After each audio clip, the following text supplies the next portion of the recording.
Assalamualaikum warahmatullahi wabarakatuh. Selamat pagi anak-anak. Waalaikumsalam warahmatullahi wabarakatuh. Selamat pagi, Bu. Baik, gimana kabarnya hari ini? Alhamdulillah sehat. Alhamdulillah. Baik, karena hari ini kalian masuk kelas, apakah kalian senang? Senang, Bu. Mana senyumnya? Tunjukkan. Ya, baik. Sebelum mulai mungkin kalian bisa berdiri terlebih dahulu. Ya, kalian lihat temannya kanan kiri apakah sudah rapi? Ya, topinya dipakai ya. Terus yang ada sampah di bawah ya, benar dibuang. Oke, baik. Boleh duduk kembali. Baik, anak-anak. Sebelum memulai pembelajaran, alangkah baiknya jika kita berdoa terlebih dahulu. Ibu mau minta satu orang pemimpin doa. Boleh, kita pimpin doa. Sebelum memulai pelajaran pada pagi hari ini, berdoa dimulai. Berdoa selesai. Baik, terima kasih Okta telah memimpin doa. Nah, anak-anak, karena hari ini tadi kan sudah berdoa, Ibu ingin absen terlebih dahulu ya kehadirannya. Kalau Ibu sebutkan namanya, kalian angkat tangan dan sebutkan nama buah ya, bisa? Oke, baik. Octavia, Strawberry. baik. Baik, hadir semua ya hari ini berarti. Alhamdulillah hadir semua, diberikan kesehatan selalu. Oke, biar pagi ini tambah semangat karena ini masih pagi, mungkin kalian baru bangun ya, masih lemes. Ayo kita ice breaking terlebih dahulu. Ayo berdiri anak-anak. Baik, kalau kita ice breaking, kita ice breaking dulu ya biar tambah semangat. Kalau Ibu bilang pagi, kalian tepuk sekali. Kalau Ibu bilang siang, kalian tepuk 2 kali. Kalau Ibu bilang malam, kalian nggak tepuk ya. Ya, konsentrasi ya anak-anak. Ya. Oke. Tepuk pagi, pagi, siang, siang, pagi, siang, pagi, pagi, pagi, siang, malam. Iya. Kita semua ini, boleh duduk kembali.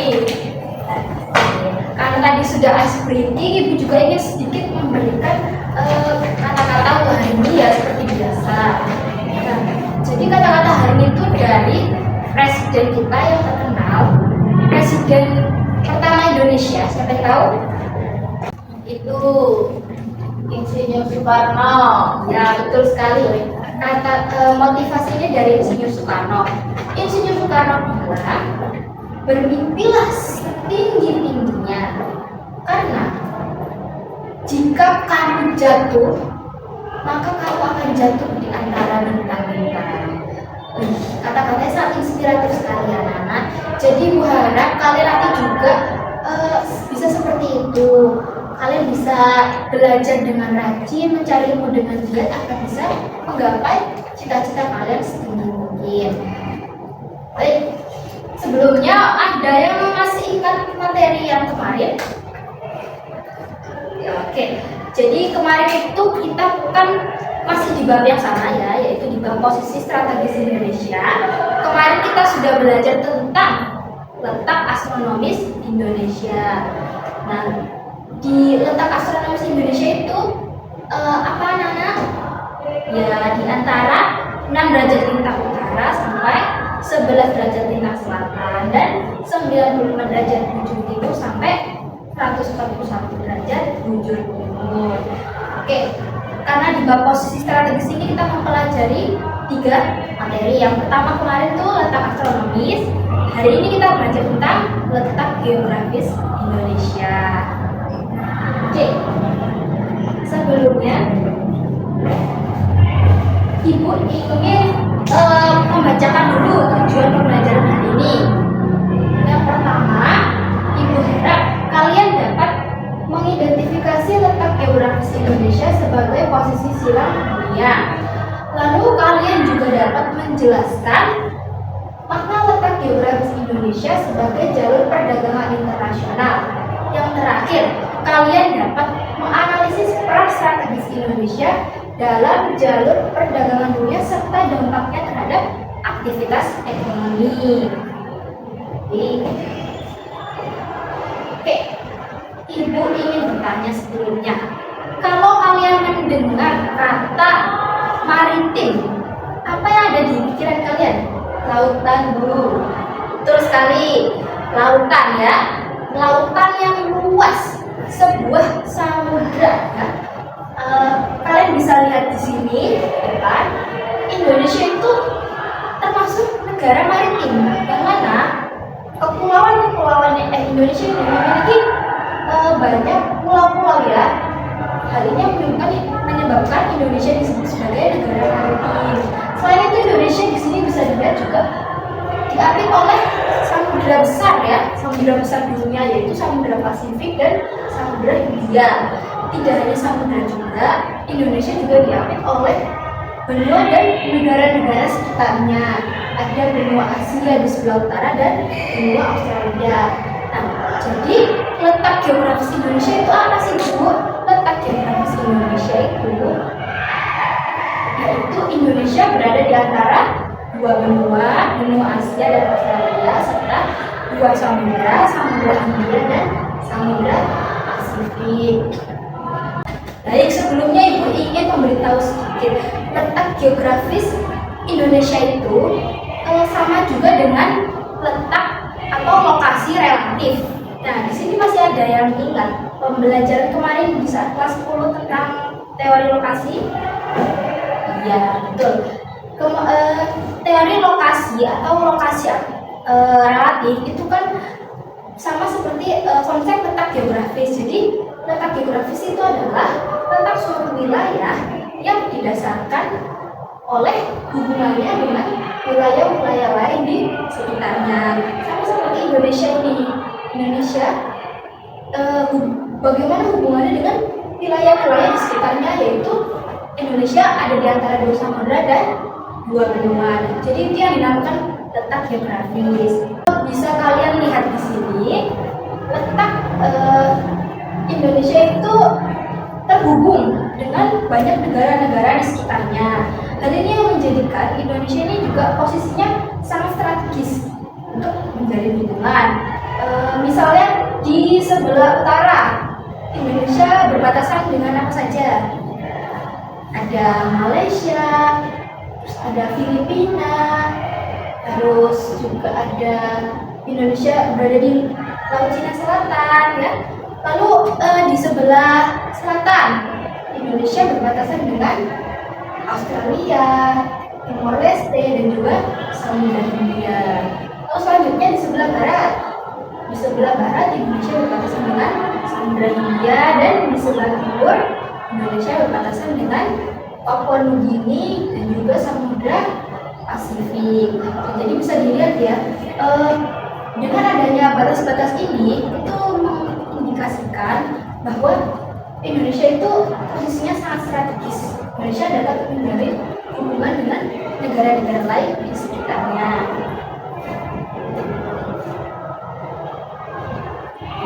Baik, sebelumnya aku juga ingin kalian menyimak video YouTube berikut ini ya. Silakan disimak dan dikeluarkan buku serta pulpennya. Hal-hal yang menurut kalian penting dari video tersebut.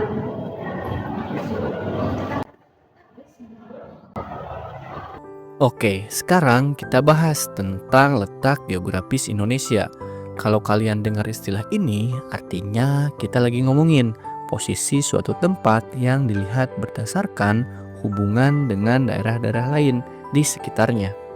Jadi, letak geografis itu lebih fokus ke lokasi relatif, bukan koordinat mutlak seperti letak astronomis yang tadi kita bahas.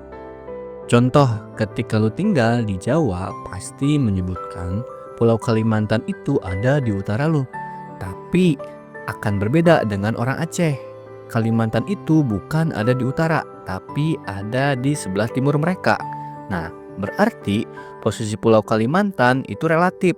Ada di mana tergantung orang yang menyebutkannya tinggal. Nah, posisi geografis Indonesia terletak di antara dua benua, yaitu benua Asia di bagian utara dan benua Australia di bagian selatan. Selain itu, Indonesia juga dikelilingi oleh 2 samudra besar, yaitu Samudra Hindia di sebelah barat dan Samudra Pasifik di sebelah timur. Hal ini membuat Indonesia jadi negara yang strategis banget karena berada di jalur perdagangan penting antara Asia dan Australia serta memiliki kekayaan alam yang luar biasa. Letak geografis ini juga yang mempengaruhi hubungan Indonesia dengan negara-negara tetangga seperti Malaysia, Singapura, Filipina, Australia, dan masih banyak lagi. Jadi nggak heran kalau Indonesia punya peran besar di kawasan Asia Tenggara dan sekitarnya. Sekarang kita bahas tentang batas letak geografis Indonesia. Batas geografis ini menunjukkan negara-negara atau lautan yang berbatasan langsung dengan Indonesia di setiap arahnya. Di utara, Indonesia berbatasan dengan Malaysia, Singapura, Filipina, serta Laut Cina Selatan. Di selatan, batas negara Indonesia meliputi Timur Leste, Samudra Hindia, dan juga benua Australia. Di barat, Indonesia berbatasan langsung dengan Samudra Hindia yang membentang luas di sebelah barat negara kita. Dan yang terakhir, di timur, batas Indonesia adalah Papua Nugini dan Samudra Pasifik.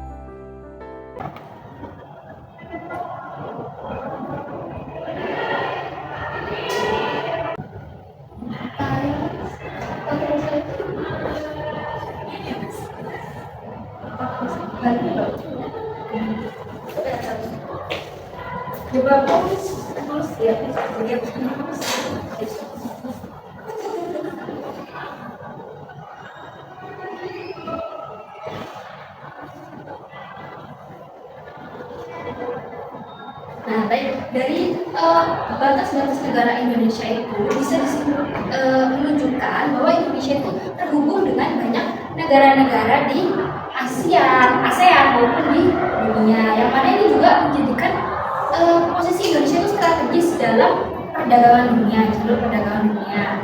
Baik, selanjutnya kita mau membahas tentang dampaknya. Apa sih dampak yang bisa ditimbulkan dari posisi Indonesia yang strategis sebagai jalur perdagangan dunia ini? Baik, pertama dari aspek ekonomi. Siapa yang bisa menjawab? Saya. Ya, ekspor impor dulu. Betul sekali, Okta. Karena letak strategis ini dari segi ekonomi, Indonesia itu memudahkan Indonesia untuk kegiatan ekspor impor karena Indonesia punya jalur yang strategis, yaitu berada di Laut Cina Selatan dan Selat Malaka ini. Jadi negara-negara di Asia Timur seperti Cina, Jepang, dan Korea itu ketika ingin mengimpor, ketika ingin mendistribusikan barangnya ke Eropa, Afrika, maupun ke Asia Tengah itu melewati Selat Malaka ini, melewati Indonesia. Nah, dari sini tidak hanya berdampak sama ekspor impor, tapi Indonesia juga masyarakat Indonesia itu bisa terbantu dengan adanya itu. Misalnya dengan bertumbuhnya tempat-tempat penginapan, penyewaan, terus juga memudahkan dalam distribusi dan juga pelabuhan maupun kegiatan perikanan. Ya, dari sini potensi maritim Indonesia itu bisa meningkat karena negara-negara tadi juga melintasi lautan Indonesia atau berada di Selat Malaka. Lalu selanjutnya dari segi sosial budaya, misalkan tadi kalian ekspor dan impor, karena adanya ekspor impor itu kalian pasti tentunya bisa merasakan ya, atau mungkin mencicipi merasakan makanan ataupun budaya-budaya dari luar. Nah, itu datangnya dari sini juga karena Indonesia letaknya strategis. Tidak para pedagang ataupun para orang-orang yang berlayar itu tidak hanya mendistribusikan atau lewat perdagangan, tapi juga mereka menyebarkan budaya mereka. Apa namanya? Disebut sebagai akulturasi budaya atau pertukaran budaya ya. Dari situ kita bisa saling belajar, saling bertukar baik budaya, misal kayak budaya India yang banyak masuk ke Indonesia, terus budaya Arab maupun budaya Cina itu karena ada Selat Malaka atau jalur perdagangan tadi. Nah, terus selain bertukar budaya juga apalagi dari pertukaran itu juga bisa membuat Indonesia menjadi berkembang ya, berkembangnya teknologi dan informasi atau pengembangan iptek. Terus Indonesia juga bisa terbantu dengan banyaknya negara-negara Asia masuk. Orang-orang di sekitar itu juga pastinya akan belajar tentang belajar bahasa asing gitu ya, jadi kemampuan bahasa asingnya meningkat. Nah, baik, selanjutnya ada juga dari aspek politik. Kalian tahu nggak berita atau fenomena yang terbaru sekarang? Perang Iran dan Amerika. Perang Iran dan Israel Amerika maksudnya. Sedih ya kan? Perang Israel dengan Iran itu kan juga tidak hanya berdampak bagi negaranya mereka, tapi juga berdampak bagi Indonesia, karena Indonesia ini kan memiliki jalur laut ya. Kalian tahu Selat Hormuz? Tahu. Betul. Selat Hormuz itu kan yang termasuk salah satu tempat minyak terbesar ya di dunia. Nah, di Selat Hormuz itu tadi negara-negara dari Eropa maupun Asia itu kan berlomba-lomba untuk mendapatkan minyak atau mengambil minyak dari situ. Nah, itu juga jalurnya salah satunya itu melewati Selat Malaka. Jadi ada unsur politik atau aspek politik yang masuk di dalam sana, berakibat pada aspek politik. Nah, misalkan jalur Selat Hormuz yang ditutup, itu juga berdampak sama negara-negara di Asia. Banyak negara-negara yang tidak bisa mendapatkan sumber minyak karena akses atau jalurnya yang ditutup. Jadi memang peran Indonesia sebagai jalur ini sangat-sangat penting ya bagi dunia. Nah, terus selain itu juga seperti yang tadi aku sebutkan, karena Indonesia berbatasan dengan banyak negara, Indonesia itu bisa terhubung dengan banyak negara-negara di dunia. Terus Indonesia banyak menjalin hubungan dengan organisasi ataupun forum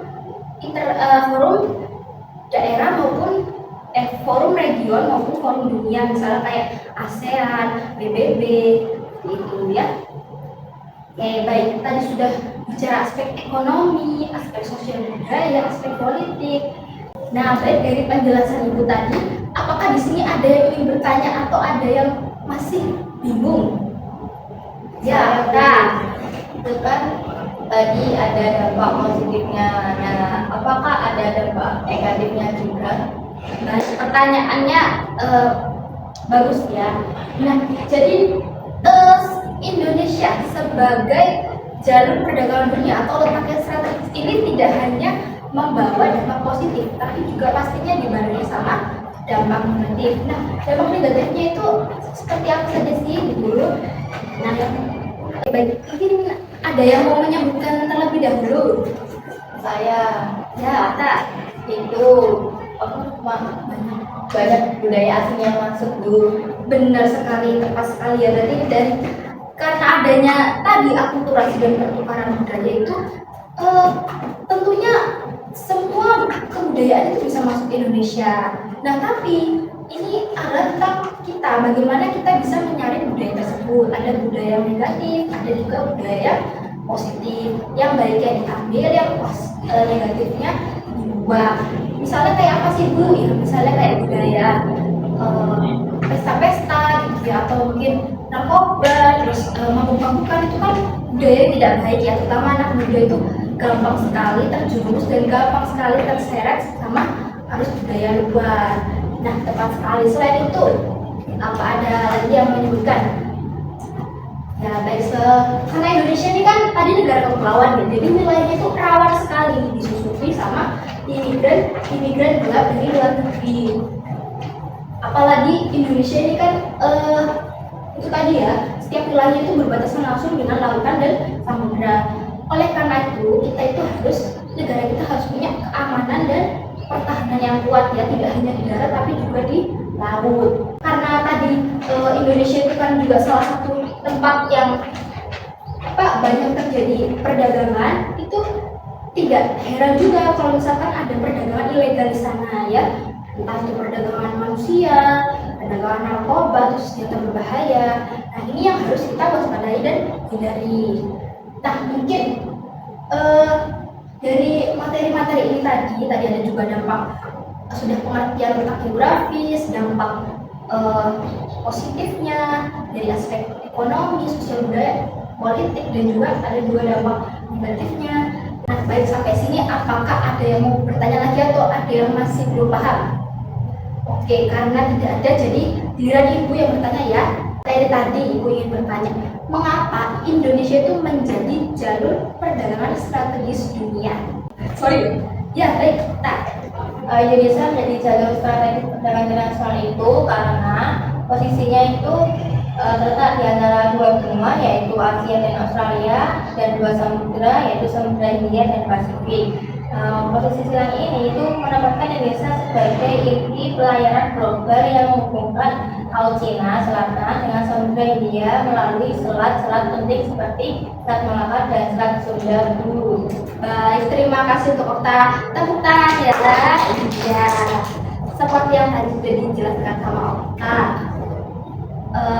tentang pembelajaran hari ini, ibu harap kalian jangan lupa ya sama materinya, bahwa Indonesia itu berada di jalur yang strategis seperti yang tadi disebut Okta, di antara dua benua dan dua samudera. Terus juga Indonesia memiliki jalur seperti Selat Malaka dan Selat Sunda yang menjadi jalur perdagangan dunia. Baik, sebelum ibu tutup pembelajaran hari ini, ibu ingin kalian bisa merefleksi pembelajaran hari ini. Siapa yang mau memberikan kesimpulan dari pembelajaran hari ini? Baik, kita Kesimpulan pada pembelajaran kali ini itu Indonesia terletak di antara dua benua dan dua samudra, serta ada dampaknya juga, yaitu ada dampak ekonomi seperti ekspor impor, terus ada dampak sosial yaitu budaya yang beragam, serta iptek seperti bisa bahasa asing dan juga politiknya, juga membawa dampak negatif serta positif. baik, benar sekali Okta. Tepuk tangannya. Ya, terima kasih Okta karena sudah memberikan kesimpulan pada pembelajaran hari ini. Terakhir ibu juga ingin bertanya, apakah pembelajaran hari ini menyenangkan? Sangat menyenangkan. Iya, baik. Apakah kalian dapat memahami pembelajaran pada hari ini? Bisa. Baik, alhamdulillah. Nah, jadi mungkin cukup sampai di sini materi pembelajaran hari ini.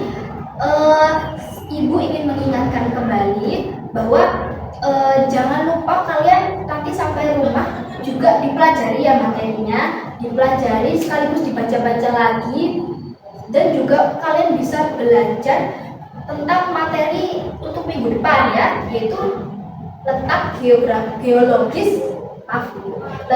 geologis Indonesia ya. Jadi masih di bab yang sama, posisi strategis. Kita nanti belajar 3, kemarin sudah letak astronomis, hari ini letak geografis, dan besok kita belajar tentang letak geologis Indonesia.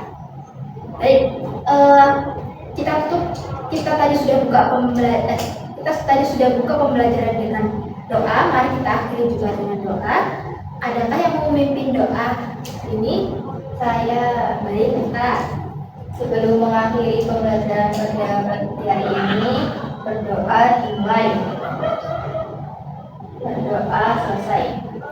dari Alhamdulillahirrahmanirrahim.